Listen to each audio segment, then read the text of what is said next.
नमस्कार, मैं अशोक कुमार पांडे और स्वागत है आपका टीसीएच पर। बहराइच को लेके कल और आज दो बहुत बड़े खुलासे हुए हैं। ये ऐसे खुलासे हुए हैं जो उस बात की ओर इशारा कर रहे हैं जो हमारे जैसे लोग पहले दिन से कह रहे थे, जो साफ साफ ये बता रहे हैं कि ये हिंसा जो पूरी बहराइच में हुई है वो हिंसा प्लान्ड हिंसा थी, बाकायदा योजना बना के कराई गई है और इसमें प्रशासन का हाथ है। सीधे सीधे ये बातें सामने आ रही हैं और प्रशासन के साथ साथ भारतीय जनता पार्टी का भी हाथ है, ये बात भी सामने आ रही है। आप जानते हैं उत्तर प्रदेश में उपचुनाव है, लोकसभा में भारतीय जनता पार्टी को बुरी हार का सामना करना पड़ा था, तो इन चुनावों के पहले साफ साफ अब नजर आ रहा है कि भारतीय जनता पार्टी ने प्रशासन के साथ मिलकर एक गंदा खेल रचा है, पूरे के पूरे बहराइच को, महाराजगंज को हिंसा, आग और मौत के हवाले कर देने का। जो पहली खबर आई वो वहां के विधायक सुरेश्वर सिंह के जानिब से आई। हालांकि अब वो बात पलट रहे हैं, लेकिन कल वो एफआईआर वायरल था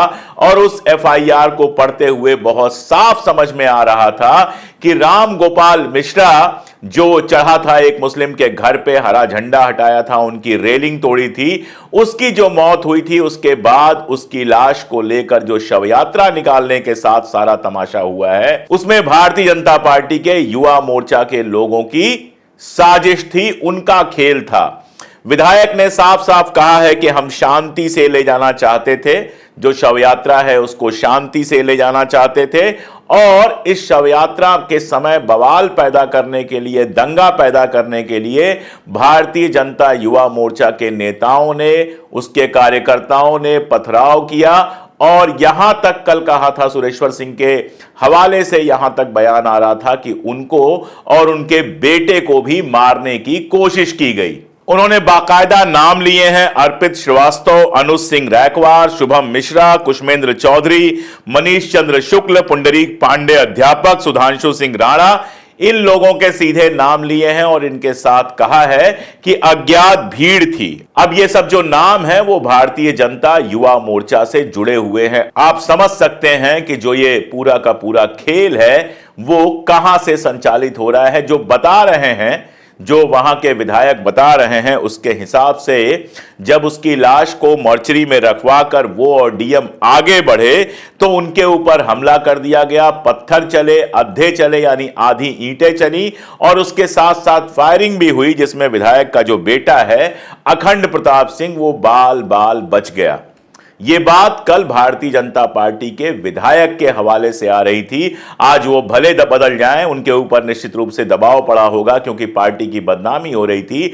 आज वो भले बदल जाएं, लेकिन दैनिक भास्कर की जो रिपोर्ट सामने आई है वो इस बात को और ज्यादा साफ कर रही है। सबसे पहले तो मैं दैनिक भास्कर और उसके रिपोर्टर को सलाम करना चाहूंगा। बरसों बाद, बहुत अरसे बाद किसी अखबार ने वो काम किया है जो अखबार को करना चाहिए, वरना तो अखबार सिर्फ और सिर्फ सरकार का एक हिस्सा बन के रह गए हैं जो दिन रात दंगा फैलाने वाली खबरें छापते रहते हैं। लेकिन दैनिक भास्कर ने बाकायदा उन लोगों से बात की जो उन दंगों में शामिल थे, हिडन कैमरे पे बात की, छुपे हुए कैमरे पे बात की और उसमें जो उन लोगों ने बताया है उसको सुनते हुए मुझे गुजरात के दंगे याद आ गए। बताया यह है कि पुलिस ने हमें 2 घंटे का वक्त दिया था। एग्जैक्टली यही गुजरात में हुआ था। पुलिस ने 1 दिन का वक्त दिया था कि जो चाहो कर लो, पुलिस रोकेगी नहीं। अब अगर पुलिस 2 घंटे का समय दे रही है और सरकार भारतीय जनता पार्टी की है तो यह आरोप किसके ऊपर जाएगा ये आप तय कर लीजिए। साफ साफ बताया जा रहा है, जो कह रहा है हिडन कैमरे में, उसमें साफ साफ बताया जा रहा है कि महाराजगंज में पुलिस ने 2 घंटे की खुली छूट दे दी। इस 2 घंटे में गाड़ियां जला दी गई, दुकानें जला दी गई, कई महंगी महंगी गाड़ियां फूंक दी गई, ढेर सारे लोग एक साथ गए थे, कोई भी जिसको मौका मिल रहा था वो आग लगाने का काम कर रहा था। और ये बंदा कह रहा है कि कुछ लोगों ने गद्दारी कर दी, वरना पूरा महाराजगंज खत्म हो जाता। देश के अंदर देश के नागरिक देश के एक इलाके को पूरी तरह से खत्म कर देने की बात कर रहे हैं हिडन कैमरा पर। आप समझ सकते हैं कि इस दंगे की साजिश कितनी गहरी है। और बदनाम किया गया मुसलमानों को कि मुसलमान दंगा कर रहे हैं।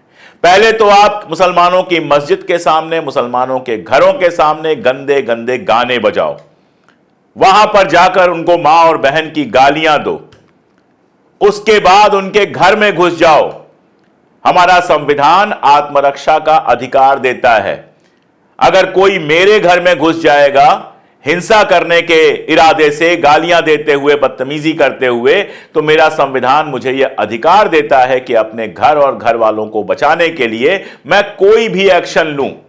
आप खुद सोच के देखिए, अगर आपके घर में कोई इस तरह से घुस जाए, आपके छत पर चला जाए और रेलिंग गिराए, तो वो क्या है तो वो गुंडागर्दी, ठीक है, मारा गया बच्चा, नहीं मारा जाना चाहिए था और बिल्कुल हिंसा नहीं होनी चाहिए थी, लेकिन इससे उसने जो किया वो पाप छिप नहीं जाता है। उसने एक घर, बहु बच्चों वाले घर में जबरदस्ती घुसने की हिमाकत की और उसके छत पर जाकर तोड़ फोड़ की, उनका रेलिंग तोड़ दिया, उनका झंडा जो लगा हुआ था वो निकाल कर झंडा लगाया। ये सारी हरकतें उसने की, जिसके बाद गोली चली और मारा गया। एक बार मारा गया, उसके बाद पहला झूठ फैला, जी भर के झूठ फैलाया गया, नाखून निकाल लिए गए, ये किया गया, शरीर पर इतने निशान थे, फलाना थे, फलाना थे। एक नुपुर शर्मा हैं जो जहर बांटने में एकदम एक्सपर्ट हैं, उन्होंने मंच से, और जिस मंच पर दो दो मंत्री उपस्थित थे, ये सारी बातें कहीं, टीवी चैनलों पर कहा गया, सुधीर चौधरी ने कहा और लोगों ने कहा, इन सारे लोगों ने पहले तो ये झूठ फैलाया। उसके बाद आई पोस्टमार्टम रिपोर्ट। पोस्टमार्टम रिपोर्ट ने साफ साफ बताया कि यह सारा कुछ झूठ था। उनकी जो मौत हुई थी वो गोली चलने से हुई थी, नाखून उखाड़ने और वगैरह वगैरह के कोई निशानात नहीं मिले। उसके बाद पत्रकारों ने तो नहीं, लेकिन नुपुर शर्मा ने जब प्रेशर पड़ा तो तुरंत माफी मांग ली। माफी मांगने से जो जहर आपने फैलाया है वो जहर कम नहीं हो जाएगा। इसके बाद झूठ फैलाया गया कि मुसलमानों ने दंगा किया। 3 दिन के अंदर कागज पेश करने के लिए लगा दिया गया नोटिस कि अगर 3 दिन के अंदर कागज पेश नहीं हुए तो चल जाएगा बुलडोजर। वो तो सुप्रीम कोर्ट का फैसला था जिसकी वजह से 3 दिन का नोटिस लगाया गया, वरना सीधे बुलडोजर चला देते। अब यह मामला सुप्रीम कोर्ट में और हाई कोर्ट में पहुंचा है, तो बुलडोजर चलाने पर फिलहाल रोक लगी हुई है।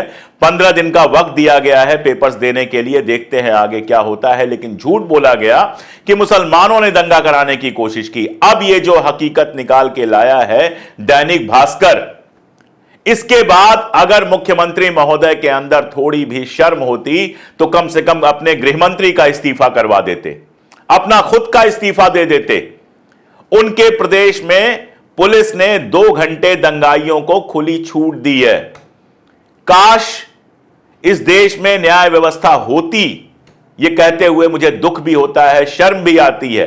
लेकिन रिटायरमेंट के पहले जब हमारे आदरणीय चीफ जस्टिस कहते हैं कि फैसला देने, राम मंदिर बाबरी मस्जिद में फैसला देने से पहले मैं ईश्वर के सामने बैठा और मैंने कहा मुझे बुद्धि दीजिए कि मैं क्या फैसला दूं, आपको बैठना चाहिए था संविधान के सामने, संविधान के सारे पन्ने पलट देने चाहिए थे, कानूनों के सारे पन्ने पलट देना चाहिए था, सारी नजीरें देखनी चाहिए थी और उसके बाद फैसला देना चाहिए था। लेकिन आप ईश्वर के पैरों में बैठकर जब फैसला देंगे और न्याय की जो देवी हैं उनकी आंखें खोल देंगे, इसका मतलब साफ साफ है कि आप जो फैसला दे रहे थे वो उतना संवैधानिक सही नहीं था जितना आप ईश्वर के सामने बैठकर ज्ञान जो प्राप्त कर रहे थे उस पर आधारित था। ये बातें हम कभी नहीं कहते, लेकिन आपने खुद कहा है, इसीलिए बार बार कहना पड़ता है कि क्या हमारे देश में वाकई संविधान का राज बचा है। अगर बचा होता तो इस वीडियो के आने के बाद तहलका मच गया होता, इस वीडियो के आने के बाद जांच होती, सीबीआई की जांच वहां पर बिठाई जाती,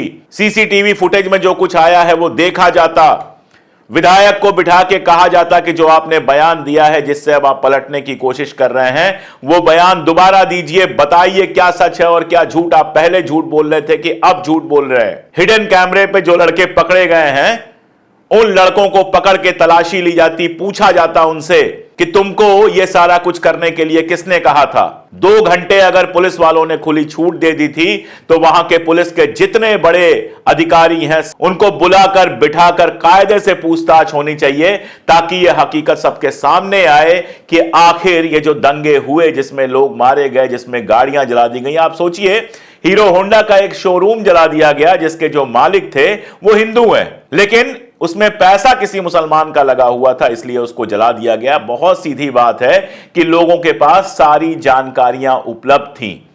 ये कोई ऐसी पागल भीड़ नहीं थी जो गुस्से में निकली और जो सामने आया जला दिया गया। बहुत प्लान तरीके से मुसलमानों को नुकसान पहुंचाने के लिए सारा का सारा खेल रचा गया। और अब जब दैनिक भास्कर की रिपोर्ट कह रही है कि 2 घंटे के लिए पुलिस ने खुली छूट दे दी थी, तो बहुत साफ लग रहा है कि ये जो खेल रचा गया वो लड़कों ने, गुंडों ने नहीं रचा, ये रचा गया किन्हीं और दफ्तरों में, बड़े दफ्तरों में, क्योंकि लड़कों के आदेश पर तो पुलिस 2 घंटे की छूट देने वाली नहीं है। पुलिस उसी के आदेश पर 2 घंटे की छूट देगी जो पुलिस से ऊपर होगा, और कौन होगा वो आप भी समझते हैं और मैं भी समझता हूं। वो कौन लोग थे, उनको कहां से इतनी हिम्मत मिली कि अपने ही विधायक पर हमला कर रहे थे, अपने ही विधायक के बेटे पर गोली चला रहे थे। वो कौन से लोग थे? वो कौन से लोग थे जो डिस्ट्रिक्ट मजिस्ट्रेट के काफिले पर, जिलाधिकारी के काफिले पर पत्थर चलाते हैं, बंदूकें चलाते हैं और अब तक गिरफ्तार नहीं है, अब तक पुलिस के पंजे से बाहर हैं? इन लोगों को ताकत कहां से मिलती है, यह बताने की जरूरत नहीं है। जब नरेंद्र मोदी प्रचार करते हुए कहते हैं बटेंगे तो कटेंगे, योगी आदित्यनाथ प्रचार करते हुए कहते हैं बटेंगे तो कटेंगे, अरे बट तो गया है देश, बांट तो दिया है आपने देश को, हिंदू और मुसलमान में बांट दिया है। और पहले से ही हिंदुओं के अंदर 100 बंटवारे आपने ही किए हुए हैं। दलित अलग, ब्राह्मण अलग, ठाकुर अलग, ये सारे बंटवारे किए हुए हैं। कैसे नहीं बटेगा हिंदू? जब एक हिंदू दूसरे हिंदू के हाथ का छुआ खाने से भी इंकार कर देगा तो कैसे बटेगा नहीं हिंदू, बताइए। जिन लोगों ने यह बंटवारा खत्म करने की कोशिश की, जिन लोगों ने कोशिश किया कि सामाजिक समरसता हो, जिन लोगों ने कोशिश किया कि सांप्रदायिक सद्भाव हो, वो तो आपको दुश्मन नजर आते हैं, एंटी नेशनल नजर आते हैं। आप जिस तरह से मणिपुर में बांट रहे हैं कुकी और नगा के बीच में, देश में बांट रहे हैं हिंदू और मुसलमान के बीच में, कश्मीर में बांट रहे हैं जम्मू और कश्मीर के बीच में, हर जगह बंटवारा ही तो पैदा कर रहे हैं आप, और कह रहे हैं बटेंगे तो कटेंगे, सिर्फ इसलिए कि हिंदुओं का एक मुश्त वोट आपको मिल जाए और आपकी सरकारें बन जाएं। ये सरकारें बनाकर भी क्या हासिल होगा जब मुल्क लगातार बढ़ता चला जाएगा, जब हर जगह, हर मोहल्ले में, हर शहर में, हर कस्बे में, हर घर में दीवारें खींच दी जाएंगी, तो उसके बाद क्या बचेगा? देश का जब विभाजन हुआ था 1947 में, तो ऐसे ही लोग थे। एक साहब मुसलमानों को एक होने के लिए कह रहे थे, एक साहब हिंदुओं को एक होने के लिए कह रहे थे, और नतीजा यह हुआ कि हिंदू मुसलमान पता नहीं एक हुए कि नहीं हुए, लेकिन देश 2 हिस्सों में बंट गया। और आज फिर से वही सारा खेल किया जा रहा है, फिर से वही सारी साजिश की जा रही है, और दंगों का एक पैटर्न बना दिया गया है कि पहले मुसलमानों को उकसाओ, उनकी मस्जिदों के सामने गंदे डीजे बजाओ, फिर उनके यहां कुछ कर दो ऐसा कि पथराव हो जाए, या तो खुद ही पथराव कर दो, और उसके बाद जब दंगे के हालात बन जाएं तो मुसलमानों के घरों पर बुलडोजर चला दो, उनको उठाकर जेल में डाल दो। ये एक बिल्कुल पैटर्न बन गया है जो लगातार चलता चला आ रहा है। लेकिन मैं सलाम फिर से करूंगा दैनिक भास्कर को कि उसने इस बार ऐसी शानदार इन्वेस्टिगेटिव रिपोर्ट की है कि एक हकीकत जो हम जानते तो थे लेकिन जिसका कोई सबूत हमारे पास नहीं था, वो निकल कर आ गई है। अखिलेश यादव जी ने एक्स पर लिखा है, और भी लोग लिखेंगे। सुरेंद्र राजपूत का ट्वीट में देख रहा था, और भी बहुत सारे लोगों ने इसको ट्वीट किया है। जनता के पास तो ये सब पहुंचेगा, लेकिन जहां पहुंचना जरूरी है कई बार वहां से दर्द होता है। काश सुप्रीम कोर्ट इसका संज्ञान लेता, सीबीआई जांच के आदेश करवाता, वहां पे सीबीआई जांच होती और इस दंगे के लिए जो जिम्मेदार लोग हैं उनको गिरफ्तार किया जाता, तो फिर शायद आगे ऐसा कर पाना मुमकिन नहीं होता। लेकिन फिलहाल तो ऐसा ही लग रहा है कि देश को एक ऐसी आग में झोंक दिया गया है जहां से उसको बाहर निकालने में किसी का कोई इंटरेस्ट नहीं है। हम और आप जनता हैं, जो हिंदू, जो मुसलमान हमें देख रहे हैं इस समय, उनसे मैं सिर्फ यह सवाल छोड़कर जा रहा हूं कि इस तरह के दंगों में जो घर जलते हैं, जो शहर बर्बाद होते हैं, उसमें आप भी शामिल हैं, उसमें हम भी शामिल हैं, उसमें हिंदू भी शामिल है, उसमें मुसलमान भी शामिल है। अगर वो चाहेंगे तो मिलजुल कर इसको रोक पाएंगे। जिन लड़कों को एक पार्टी ने हैवान बनाकर रख दिया है, जिन लड़कों से उनका सारा फ्यूचर छीन लिया है, दंगा हो गया, जिनको फायदा होना होगा उनको फायदा होगा, बाकी चाहे हिंदू लड़के हों चाहे मुसलमान हों, कोई जेल में सड़ेगा, कोई जिंदगी भर मुकदमा झेलेगा, उस समय कोई उसको बचाने नहीं आएगा। उनकी जिंदगियां तबाह हो चुकी हैं। उनको एक बार सोचना होगा कि किस बात के लिए अपनी जिंदगी तबाह कर रहे हैं। कुछ करप्ट नेताओं को कुर्सी पर पहुंचाने के लिए क्यों वो सीढ़ियां बन रहे हैं जब उनको पता है कि सीढ़ियों को इस्तेमाल करने के बाद फेंक दिया जाता है, छोड़ दिया जाता है, क्योंकि ऊपर से नीचे कोई नेता उतरना नहीं चाहता। अगर वो इस बात को समझेंगे तब तो कोई बात है, वरना जो होगा जैसे होगा, आप भी भुगतेंगे, हम भी भुगतेंगे, और आप और हम इंपॉर्टेंट नहीं है। सबसे इंपॉर्टेंट है हमारा मुल्क, हमारा देश, जो इस सारी नफरत को, जहर को भुगत रहा है, कई कई हिस्सों में बंट रहा है, जिसको बनाए रखने, बचाए रखने के लिए जाने कितने लोगों ने कुर्बानियां दी हैं, और अब उसको बर्बाद करने के लिए ये सारा कुछ खेल रचा जा रहा है। आप क्या सोचते हैं इस पर? आपकी क्या राय है, आपका क्या विचार है, वो कमेंट में ज़रूर दर्ज कीजिएगा। मैं कमेंट्स पढ़ता हूं, उनसे सीखने की कोशिश करता हूं। आप और हम मिलकर पूरा करते हैं बात को। मैं अपनी बात कहता हूं, और जब आप कमेंट में अपनी बात कहते हैं तब बात पूरी होती है। मैं इंतज़ार करूंगा आपके कमेंट्स का, आपकी राय का। आज के लिए इतना ही, बहुत शुक्रिया।